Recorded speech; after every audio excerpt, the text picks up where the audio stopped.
Muy bien, avancemos aquí un poquito más con esa tercera sección donde ya estamos ahí detallando ese tema de la estrategia, de hacerlo de forma dinámica, a partir de una visión del mercado. Entonces, tratemos de abordar eso aquí en esta sección.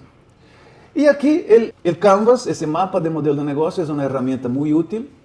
Es bueno tenerla en mente, tenerla diagramado, ese mapa visual de esos 9 elementos de un sistema de negocio. En ese orden de construcción o de pensamiento, ¿no? Que inicia con segmentos de clientes, pasa por la propuesta de valor, los productos y servicios que orientamos a ciertos segmentos de clientes, los canales que usamos para hacer llegar esta propuesta de valor a los clientes, estableciendo ciertos tipos de relaciones con ellos, y esta dinámica, esa línea de frente, digamos, del negocio, establece un ingreso financiero, un flujo financiero, y todo eso está soportado por procesos clave, recursos clave, asociaciones clave que tengamos para realizar mejor nuestros procesos y obtener ciertos recursos, y todo eso genera una estructura de costos.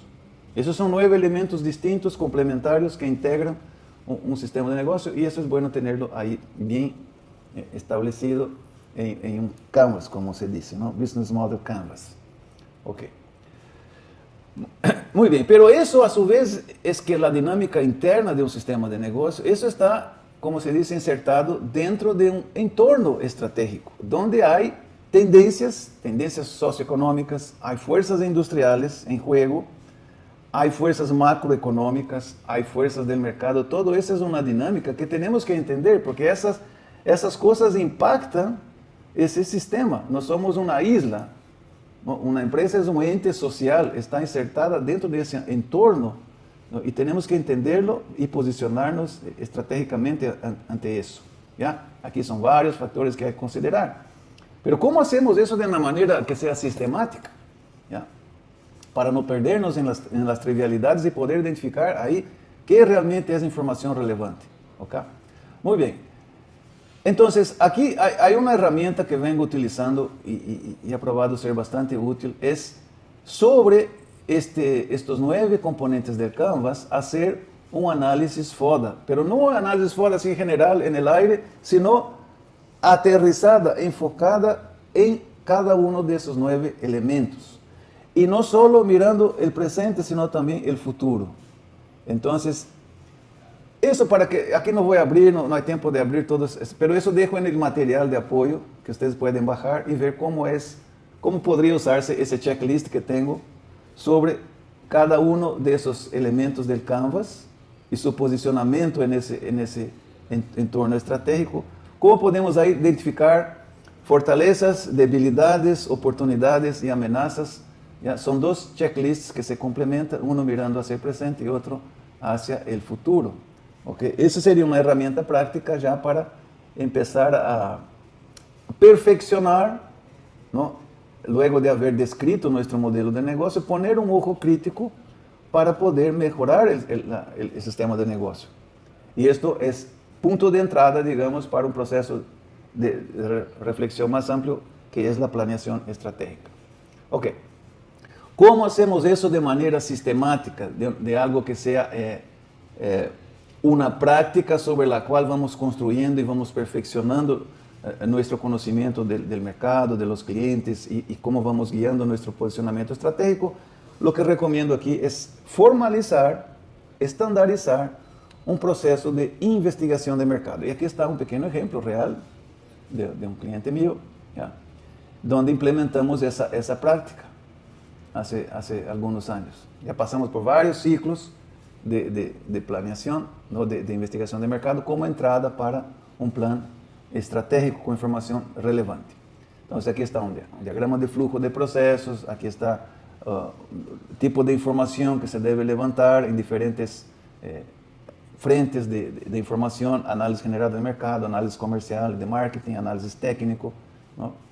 Y todo eso culmina con un informe de investigación de mercado que va a su vez a alimentar planeación estratégica, planificación comercial, desarrollo de productos, etc. O sea, los principales procesos clientes de ese proceso de investigación de mercado. Ok. Ahora, ¿qué es lo que, no es solo entender qué es lo que deberíamos hacer, sino qué es lo que deberíamos dejar de hacer? ¿Ya? Una cosa que deberíamos dejar de hacer es ese despliegue fragmentado de metas numéricas a departamentos, áreas y hasta a individuos. ¿Ya? Porque eso simplesmente no cuadra, como ya decía, ¿no? La premisa equivocada que está por detrás de ese despliegue, por ejemplo, usando el Balance Scorecard tan popular, la premisa que está adotada aquí es que si cada cual hace su partecita, esa suma de esfuerzos va a producir el punto óptimo del desempeño del negocio, lo que es una mentira.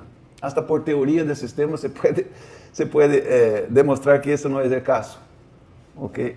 El resultado global de un sistema de negocio no viene de la suma de los esfuerzos aislados de las personas, de los departamentos. ¿Ya? Es necesario ver la dinámica de flujo, ¿ya? Y no la adición de esfuerzos aislados. Entonces, esto, a pesar de lo popular que es, esto es una mala práctica empresarial. Esto normalmente resulta en una colcha de retazos que después vamos a tener acciones hasta contradictorias, conflictivas entre áreas y departamentos de la empresa. Ok. Entonces, lo que vamos a proponer aquí es otra cosa, ¿ya?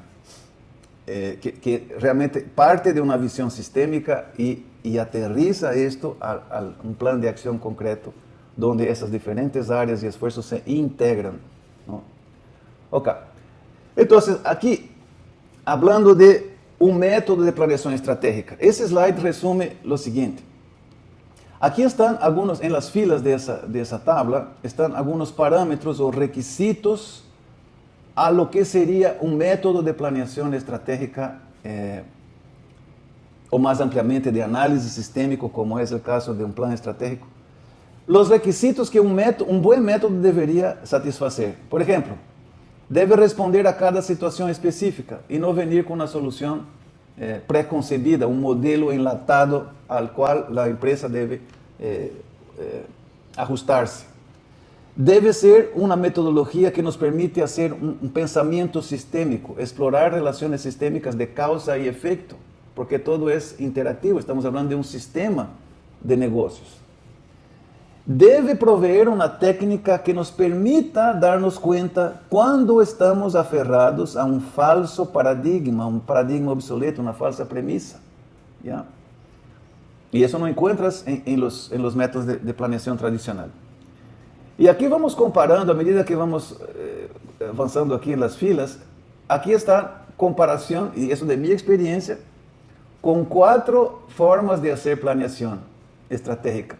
La planeación estratégica tradicional basada en análisis FODA, el Balance Scorecard, ¿sí?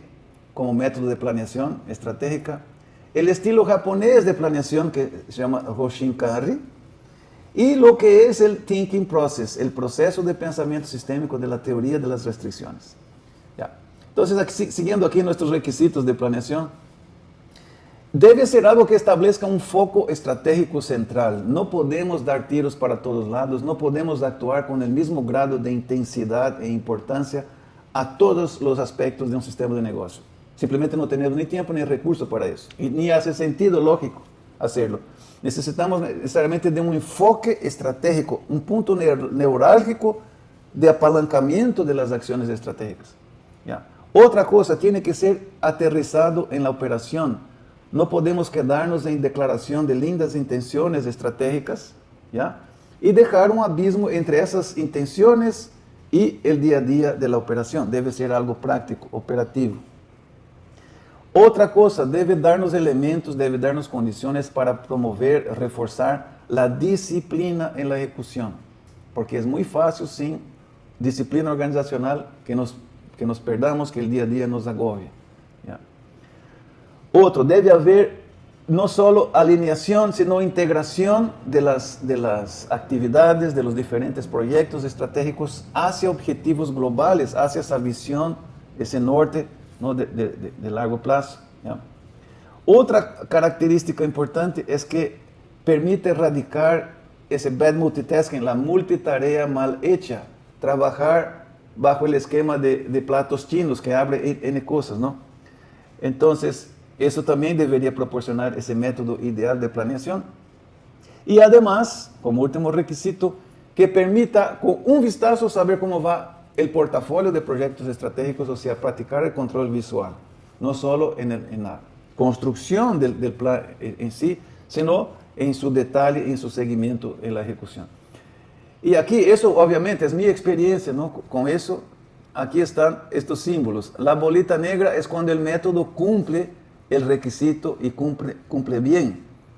La bolita blanca es cuando cumple a medias, y la carita fea es cuando no cumple para nada. Entonces vemos que eso, de mi experiencia ya de más de 20 años, 24 años con ese método, ¿okay?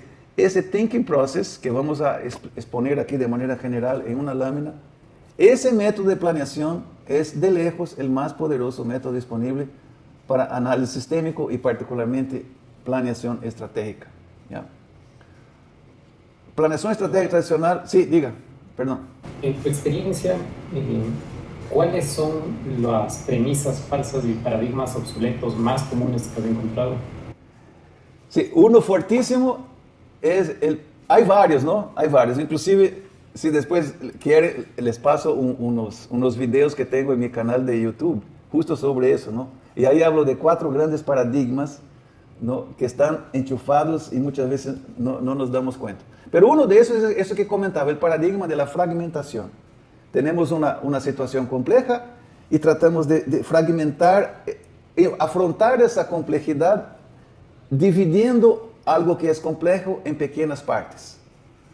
Por ejemplo, es complejo manejar un sistema de negocio. Entonces, ¿sabe qué? Pongamos aquí, definamos un organigrama donde cada cual cuida de su partecita del negocio. ¿Ya? Ese caso de las metas departamentales, ¿no? Y hasta despliegue, eso es lo que predica el Balance Scorecard, hacer ese despliegue de metas. Todo eso está bajo un paradigma que es el paradigma de la fragmentación, que cree en lo siguiente: si cada partecita del sistema hace lo suyo o maximiza su desempeño parcial, la suma de esos esfuerzos va a resultar en un desempeño óptimo del sistema, de la organización, lo que es mentira, ¿ya? Entonces, hay 4 grandes paradigmas que resumí y que están en esos videos. Tal vez después, si me haces de acuerdo, te puedo pasar, ¿no? Los links de mi canal ahí en YouTube. ¿Ok? Perfecto. Ok, entonces, si comparamos eso aquí, vemos que la planeación estratégica tradicional, Balance Scorecard, ¿ya? Esos son los más apestosos, digamos así. No cumple para nada esos requisitos de planeación, de un método de planeación. El que más se acerca al thinking process, eso ya practiqué algunos años, es el estilo japonés, el Hoshin Kanri, pero aún así tiene también algunas falencias, ¿ya? Este thinking process es el que encontré que cumple todo eso, permite de una manera, y además, aportando ahí ajustes, revisiones dinámicas, puede ser esa solución que estamos buscando. Ok. Entonces, aquí explico en una lámina rápidamente este thinking process, ¿okay? Que es un método que está diseñado a responder las preguntas clave de un proceso de cambio.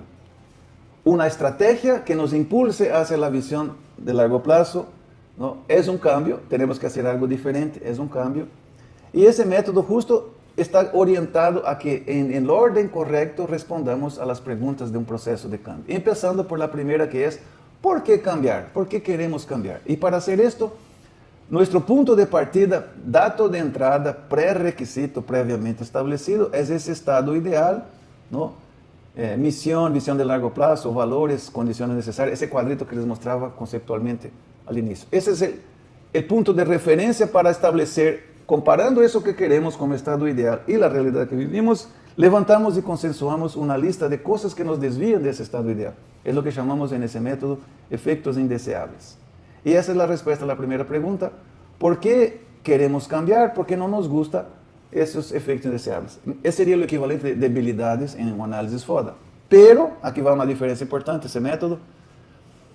Tradicionalmente, ante una lista de debilidades, lo que hacemos es establecer objetivos para tratar, para sanar esa debilidad, y ahí hacemos el clásico despliegue de metas para contrarrestar esas debilidades. Pero aquí, siendo ese un método de pensamiento sistémico, no vamos por esa trampa. vamos a una segunda pregunta. Ok, todo eso viene de un mismo sistema de causas, entonces necesariamente debe haber algunos pocos, tal vez único factor de fondo, un único problema central y pocas causas raíces que están por detrás de esos varios síntomas negativos. Entonces ahí viene la segunda pregunta. ¿Qué debemos cambiar? ¿Dónde está ese punto, problema central, ese punto neurálgico para apalancar el cambio y volverlo mucho más poderoso? Y para responder esto, ese método tiene técnicas, es muy lógico, es muy visual, se apoya en la lógica. Construimos un diagrama lógico que llamamos árbol de la realidad actual, que nos permite revelar con precisión y consenso de todo el equipo de planeación cuál es el problema central que está oculto, ¿no? Varias capas de causa y efecto está oculto por detrás de esos efectos deseables. Entonces aquí identificamos y demostramos que de ese problema central que está en la raíz de ese árbol, de ese diagrama lógico, de aquí sale toda una cadena de causa y efecto que culmina con los efectos indeseables de arriba. Si pongo aquí un zoom, creo que pueden ver mejor. Ok, entonces estamos aquí en la segunda pregunta. Ok, ante todos esos efectos indeseables, no vamos a hacer acciones reactivas, disparar tiros reactivos, como digo, sino que vamos a identificar el punto de apalancamiento del cambio. Ese problema central que si no lo identificamos y si no tenemos un tratamiento adecuado, los problemas que son simples síntomas del problema central, los efectos deseables, se vuelven crónicos, se van a repetir. Ok, entonces es lo que ese método nos permite hacer. Además, esa técnica que ya vimos ahí, la nube de conflicto, nos permite entender a profundidad por qué pasa el problema central, y qué es lo que sostiene, cuáles son los paradigmas que determinan ese problema central y perpetúan su existencia. Esa es una característica única de ese método que nos permite identificar y traer a flote y poner un ojo crítico a esos supuestos, esos paradigmas a los cuales a veces inconscientemente nos aferramos. Ok, entonces construimos aquí en ese paso la nube de conflicto central que permite entender la estructura de pensamiento que determina el problema central y a su vez de ahí se dispara y culmina con los efectos deseables. Entonces ahí viene la tercera pregunta. Ahora que está identificado cuál es el problema central y las pocas causas raíces, ¿qué dirección debemos dar al cambio? ¿Cambiar hacia qué? Y aquí la lógica es la siguiente. Si logramos eliminar este conflicto que determina el problema central con acciones estratégicas poderosas que llamamos de inyecciones, entonces ese problema desaparece. Y si ese problema que está en la raíz de los efectos deseables desaparece, eso debe producir un cambio radical en la realidad y debemos tener aquí entonces un cambio altamente positivo. Lo que es negativo en la realidad actual se vuelve objetivo estratégico en una realidad futura.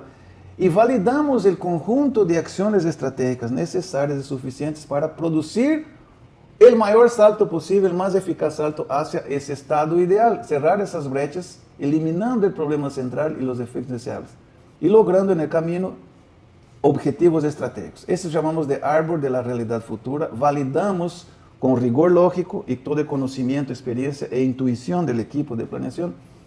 Definimos los proyectos estratégicos necesarios y suficientes para transformar la realidad en algo altamente positivo en el futuro. Y ahí viene la cuarta pregunta, que es la cuestión de la ejecución. ¿Cómo causar el cambio? ¿Cómo aterrizarlo en la práctica? ¿Cómo volverlo operativo?